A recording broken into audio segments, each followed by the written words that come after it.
Everyone and their mother knows that getting on Spotify playlists offers up some of the biggest opportunities for growing your fan base today, which is why everyone's trying to do it. But outside of submitting your release to Spotify through their playlist pitch tool, the process for finding influencer, curator, and other user playlists that actually have real listeners is time-consuming, annoying, expensive, disappointing, and a handful of other adjectives that add up to that it really is one of the more annoying parts of being a DIY musician today. But thankfully, the tools to do this are continually getting better, and today we're going to discuss one that makes this whole job way easier. So in this video, I'm going to discuss my new favorite affordable Spotify playlist research tool, Playlist Supply.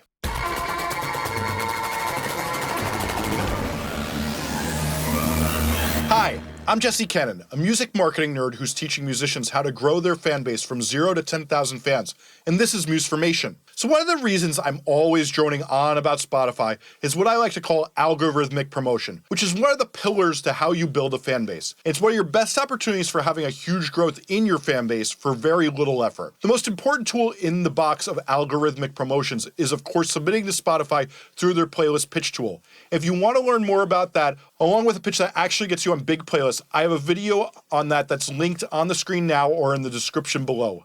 But outside of that, and doing the best practices for getting Spotify to favor you, is your best chance for getting on playlists is pitching them yourself by doing the research to find contacts of these playlist curators and pitching them with an email yourself or a message on Instagram. And while I'm talking about Spotify as an algorithmic promotion method, we have to remember it's not always algorithmic. Influencer marketing, as well as marketing to curators or those influencers' playlists, is a powerful way to grow your fan base since they tell other people what to listen to, which is the pitching we're going to discuss today. Now you're probably thinking, can't I just pay someone else to do this? But the sad truth is, the answer is no. Nearly everyone who claims to do this for a living is a con artist. And the ones who are good immediately get hired by big labels and distributors, because if you actually make this happen and get people on playlists well, you are valuable, and every label and distributor needs someone to do this right now. And like I talked about in my video on the con artists in the music business today, which is linked on the screen now or in the description below, this is what every con artist is trying to take money away from musicians by doing today, so avoid them like the plague. So you should now realize you need to do this yourself, and to do this, you're going to need a playlist research tool. In the past, I've used plenty of tools that do this, and most recently, my favorite has been Chartmetric. And while they have a free version, it's limited to how many playlists you can see for each artist, and it's $140 a month for their full suite, which is admittedly way more comprehensive than any of the competition and has amazing analytics, but if you're just looking to pitch Spotify playlists, it's excessive. So my new favorite tool for this is Playlist Supply, which I found on a Reddit thread. Priced at $20 a month, it hits the price point very nicely for DIY musicians, and while that price doesn't cover a flashy user experience, what you get for the money is the best playlist research tool out right now. Now, if you watch their own videos that Playlist Supply have made, they show you a tool that is going to do a lot of the research for you by finding emails and socials. In my experience with trying that, it wasn't really a thing. In their videos, they search big genres like rap, which will have a bigger spread of emails since that's a huge base. But in my experience, most artists I work with only have effective luck with playlist promotion if they narrow their genre down to a micro-genre or a location.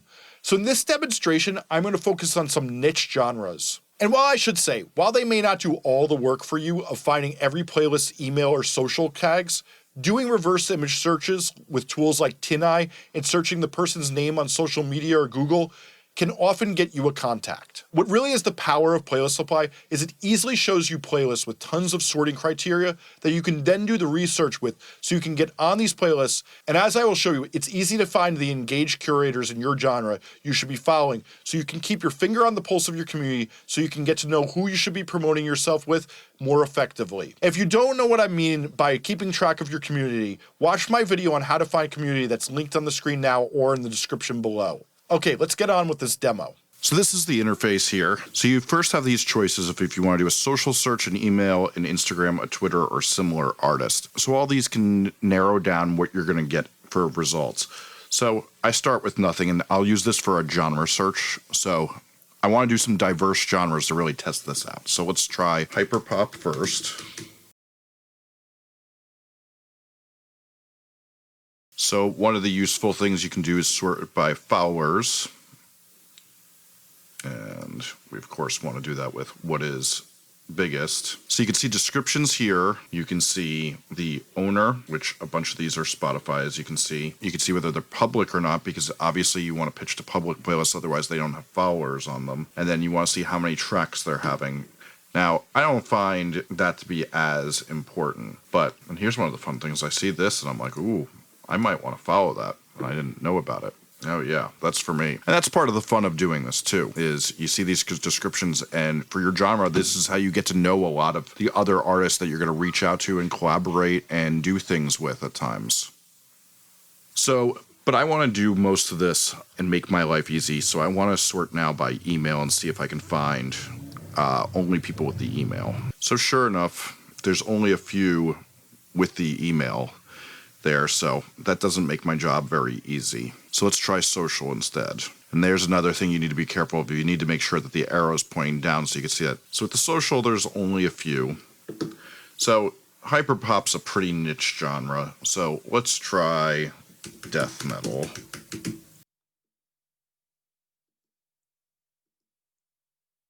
So now I'm going to enable the email search. So there's only 4 emails.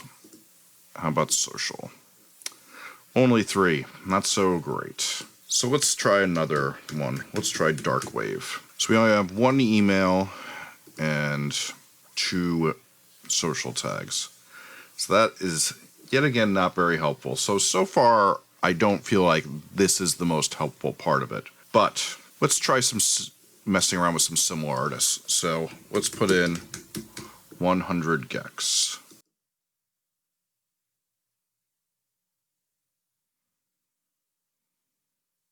So this search has gotten us a lot more playlists, and that makes sense since artists are going to get way more than just their genre name. So that totally seems in line with everything I'd expect. So let's see what we're getting here. Still not much in the email department. How about the social department? Yeah, not a lot. All right, and then let's try Cannibal Corpse to test death metal.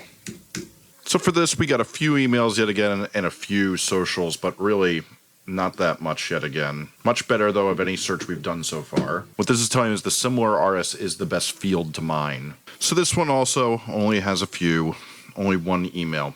But truly the big power in this is hitting this followers, getting that to sort down, and then starting to scroll through and see what each of these are. Now, obviously all the ones owned by Spotify you're going to have to do through Spotify, but all the ones that are private you can do. Interestingly, if I type in a group's name instead of for the similar artist and choose social, I actually do get a lot more results on the social side. But for email, it yielded just about the same thing, though I do believe that this email was a different one than what showed up in the previous search. The other thing that I think is amazing about this is you're able to export to a spreadsheet or a PDF, or you can print it. So however you like to keep track of this stuff, you can go through it, take notes, write things down. I particularly love the idea of having a spreadsheet of all of this, of everything you've collected. All you have to do when you see a potential match that might look good, like this looks good, I don't know who this is, so I might look that up and then go here. And then do what you always used to be doing with this tool, which is go in and use tools like TinEye, which is a reverse image search, where if they have an image in their profile for themselves, you can go in and try to find it. So this person doesn't have it, for example. So you might see things like how there's a website here for some of these people who are curators. This, now, I'd tell you to do the reverse image search, but that's clearly not a picture of them. So let's remember, we also want to click on all these playlists and make sure they are current and alive so you don't waste your time. Remember, the more you know about this curator when you pitch them, the more effectively you can pitch them by writing about little details. Especially if you see an obscure artist track on there with under 100,000 plays, you could say, I also love that song. Or if you legitimately find a song from their playlist, you can tell them that. In your pitch, you can establish a kinship and a potential friendship, which can make your pitches way more effective if you actually show that you have a bond with this curator. Click through every playlist and listen and get to know what these people are doing. Remember, in your community, these are the most passionate music fans, and if they have follows, that means you make an impression on them that could potentially get you introduced to new people in your genre that can open doors. Do not carpet bomb these people by doing bulk email blasts of your pitch. Instead, treat the messages like you're contacting someone you may talk to for years to come. If you try Playlist Supply, let me know what your experience is in the comments below, as I always want feedback from my community and to get to know what's working for you better. See you in the next video.